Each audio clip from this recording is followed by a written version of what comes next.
Witam Cię dziś z pięknego Schwarzwaldu. Nie masz pieniędzy, a chciałbyś być bogaty. Jak to zrobić? Przede wszystkim nie myśl, jak i na co wydawać pieniądze. Zostań ze mną do końca tego wideo, to zobaczysz dlaczego.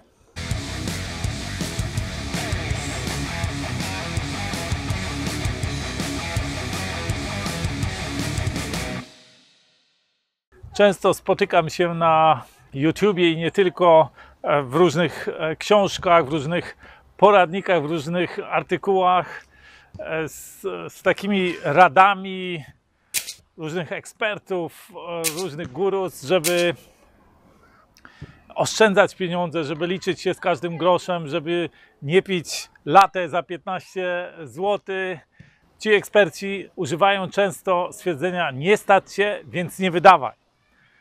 Tak? Nie stać się. Myśl o tym, na co Cię stać, na co możesz sobie pozwolić i kieruj swoje działanie właśnie w takim kierunku, żeby żyć według tych zasad, żeby ograniczać się w tym, co spożywasz, w tym, co konsumujesz.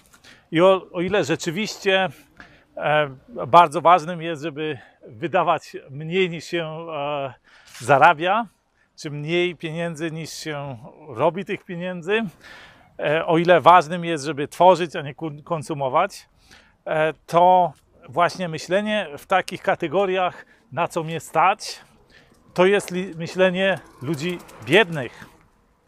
Ludzie biedni zadają sobie pytanie, czy stać mnie na to, czy nie stać mnie na to.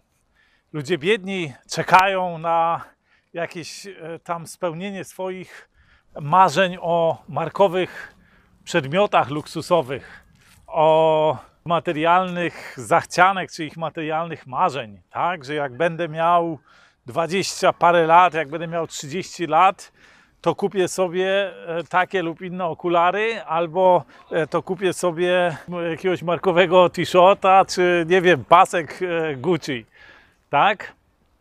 Jak zarobię na to, jak będę miał więcej pieniędzy, to kupię sobie właśnie takie markowe jakieś materiały, czy chociażby nawet dobry samochód, tak? Czy lepszy samochód.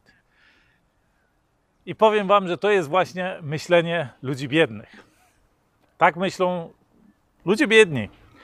Milionerzy myślą już trochę inaczej. Milioner nie zadaje sobie pytania, czy tacy ludzie, którzy będą milionerami. Tak jak mówię, tu milioner, nie mam na myśli tylko ludzi, którzy w tej chwili już są milionerami, ale tacy, którzy być może jeszcze nie mają milionów, ale mają mindset milionera. Tak? Czyli nastawienie, umysł milionera, który pozwoli im na uzyskanie milionów, czy zostanie milionerami. I tutaj zawsze mówimy o dolarowych milionerach. Więc milionerzy nie myślą o tym, czy stać mnie na coś, czy nie stać mnie na coś, tylko myślą w kategoriach, co zrobić, żeby mnie było na to stać. Tak? I oni mają całkowicie inne podejście wtedy do tego. Oni nie ograniczają się w tym, na co ich stać, na co mogą wydać pieniądze, na co mogą sobie pozwolić, tylko oni patrzą, jak zarobić więcej, jak zrobić te pieniądze po to, żeby ich było na to stać. Czyli oni nie czekają na teraz rok, dwa albo do 30, żeby sobie na coś tam pozwolić. Tak?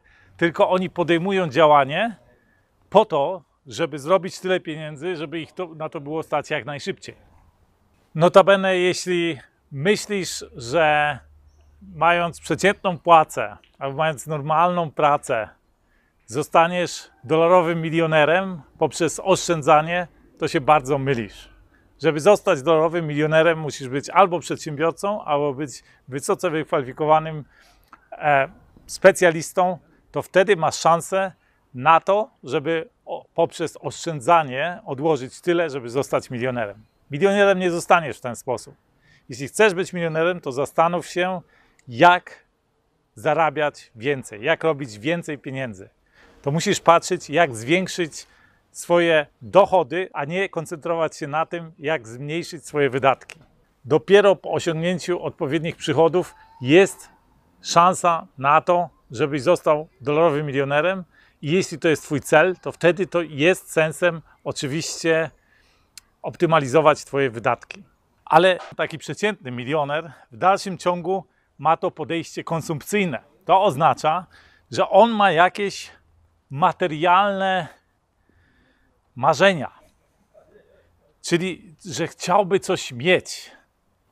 Tak? Czy to będzie, no w przypadku milionerów to już nie chodzi o jakieś markowe rzeczy, tylko bardziej chodzi być może o super dom, o jakąś willę z basenem, może chodzi o jakieś samochody wyścigowe i tak dalej, ale w dalszym ciągu ci milionerzy mają to konsumpcyjne podejście do życia i takie nastawienie, że chciałbym to mieć i co ja muszę zrobić, jaki biznes muszę zrobić, co muszę zrobić w tym kierunku, żeby to było możliwe, żeby mnie na to było stać, żeby to mieć. Tak? Ale miliarderzy myślą jeszcze inaczej, jeszcze całkiem inaczej niż milionerzy.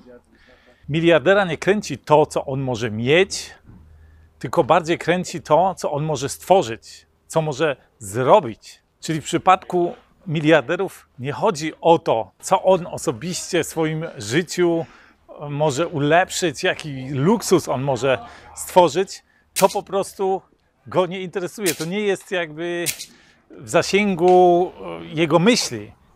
Dla niego jego kręci sam biznes, sama gra biznesowa, samo konkurowanie, wygrywanie. I dlatego właśnie powiedziałem na początku tego filmu, że jeśli chcesz być bogaty, to nie myśl o tym, jak i na co wydawać. Bo samo to myślenie wprawia cię właśnie w ten błędny mindset, żeby myśleć o wydawaniu pieniędzy. Natomiast miliarderzy po prostu im sprawia o wiele większą przyjemność robienie i zarabianie pieniędzy, a nie ich wydawanie. I wtedy oni ulepszają się w biznesie automatycznie. Im sprawia przyjemność konkurowanie, wygrywanie w grze biznesowej. I teraz możecie się zapytać, no ale jaka jest w tym przyjemność, jaką przyjemność miliarderzy mogą mieć z biznesu, z pracy. Ciągle widzę właśnie w komentarzach, w waszych mailach, przecież oni nic z tego życia nie mają. Cały czas pracują i cały czas zajmują się tym biznesem. Ej, czy to jest wszystko tego warte? I mogę się założyć, że duża część z was, wśród nastolatków, na pewno też ludzi po 20, po 20 roku życia, może około 30, nawet 40, spędza dużą część swojego czasu na grach komputerowych. Przed komputerem, na graniu w jakieś być może gry strategiczne, być może jakieś gry przygodowe i tak dalej. I wyobraźcie sobie, że dla miliarderów właśnie biznes jest taką grą. Właśnie ta gra w biznesie. Ja też kiedyś, jak byłem na studiach, to uwielbiałem gry strategiczne. Gry strategiczne w takim sensie gry, jak symulacje ekonomiczne, tak? Gdzie się budowało jakieś miasta. SimCity było taką grą na przykład. Gdzie się budowało jakieś miasta, gdzie się robiło biznes, gdzie się rozwijało jakby swoje imperium. I w pewnym momencie stwierdziłem, po tym jak już założyłem swój własny biznes, a to już jest ponad 20 lat temu, że po co ja mam tracić czas na robienie tego w jakiejś symulacji komputerowej, skoro ja mogę robić to w prawdziwym życiu. I to jest jeszcze bardziej ekscytujące niż gierka, gdzie to jest za jakieś pieniądze w grze, nieprawdziwe pieniądze, a tutaj mogę robić to na prawdziwych pieniądzach, w prawdziwym życiu, budować prawdziwe rzeczy, budować swoje imperium, prowadzić ten biznes, te transakcje i tak dalej, rozwijać coś w prawdziwym życiu. I dokładnie tak myślą też miliarderzy. Tak? Im właśnie ta gra biznesowa sprawia niesamowitą przyjemność. I wtedy nie myślisz o tym, jak i na co wydawać pieniądze. To jest w ogóle, to nie jest temat. To cię nie kręci. Ciebie kręci zarabianie, robienie tych pieniędzy, robienie tego biznesu, robienie, konkurowanie z innymi w tej grze biznesowej na rynku, budowanie jakichś rzeczy, budowanie produktów, budowanie twojej firmy, budowanie twojego imperium. I właśnie z tą myślą chciałbym ciebie pozostawić. Proszę o komentarze, co myślisz na temat właśnie oszczędzania, na temat myślenia o tym, na co wydawać, zastanawiania się, na co mnie stać, na co mnie nie stać, zastanawiania się, na co można by tu wydać pieniądze, na co nie mogę wydać pieniędzy, na co muszę poczekać i tak dalej, bo w ogóle to jest tracenie, według mnie, to po prostu tracisz swój cenny czas życia w ogóle zastanawiając się nad takimi rzeczami. Co myślisz na ten temat? Proszę o komentarze. Jak Ci się podobało, to daj mi łapkę w górę, zasubskrybuj pod spodem oczywiście, bo jak nie zasubskrybujesz, to będę bardzo smutny i być może nawet zły na Ciebie. Podziel się tym wideo ze znajomymi, z przyjaciółmi, kiedyś Ci za to podziękują. Jeszcze raz zachęcam do komentarzy. Jak zasubskrybujesz, ja tu mówię bardzo dużo właśnie o mentalności miliarderów, o mentalności, o myśleniu, mindsetie, nastawieniu najlepszych przedsiębiorców na świecie, jak oni myślą, jak działają. Mówię też trochę o kryptowalutach, o moich doświadczeniach w inwestowaniu w kryptowaluty. Mówię o robieniu rzeczy niemożliwych, o robieniu rzeczy wielkich i niesamowitych. Także tyle na dziś z pięknego Schwarzwaldu. Życzę Ci fantastycznego dnia. Zróbmy dziś coś niezwykłego.